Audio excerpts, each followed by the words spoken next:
Well, here's a quick video to, I guess show what I've been doing the last week and why there hasn't been any videos of customer work. I'm working on my own car. There's a mess right there.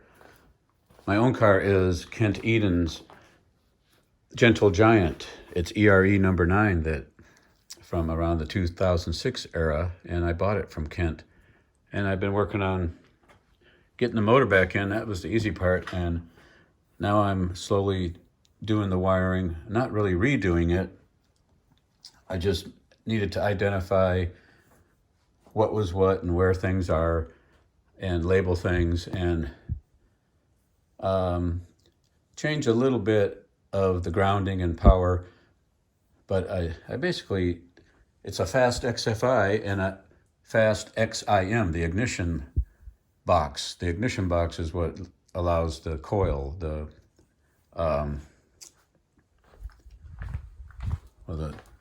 coil near plug, and it uses a cam sensor that Jan Aki fabricated, just I guess a flying magnet 1X, and not shown is a MSD crank trigger, I think a 4X.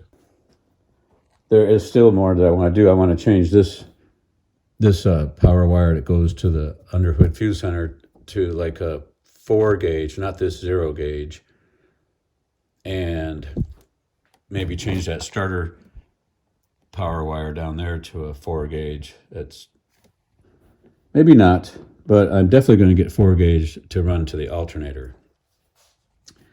And let's see how I identified and labeled the wiring, just to know in my mind what. So I'm not running this thing on a mystery and not knowing how to do it. And there's bulkhead fittings down there for the power and the ground. I got to study up on the wiring harness. Well, I have to identify and locate things. And I got to put this back together. I had this apart to let me identify where things were.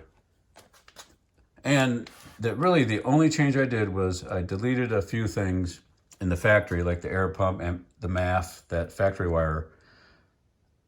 I identified everything, but the XIM, the ignition, did not have its power and ground going straight to the battery like it should. That's the only thing. And also the XMI box, one of these, or both of these, one is for the XIM box, one is for the XMI box. One's the ignition box, one's the master controller. The XMI box, the power and ground came all the way back here, but the power went to the power, but the ground went to this intermediate stud. So they both need to go to the battery. I'm going to swap batteries out because I like having these two terminals. So I ran power and ground back here. Of course, they're not plugged in because then the box would be on. I don't want that to happen. So that's it in a nutshell. I got to study up on how to make sure the cam sync is right and the crank trigger and get timing right. So I'm going to take the manual and study up on it. And Jan Aki's beautiful custom-made intake manifold, I'm keeping that. I could go to a stock manifold and simplify things. That's very difficult to install, but I think it's awesome. Let's see, I deleted the heater hoses because the heaters was still connected, but this is a race car. So while I was at it, I deleted the heater hoses, and that's right there is going to get loomed, whether it be a new 4 gauge wire or not, but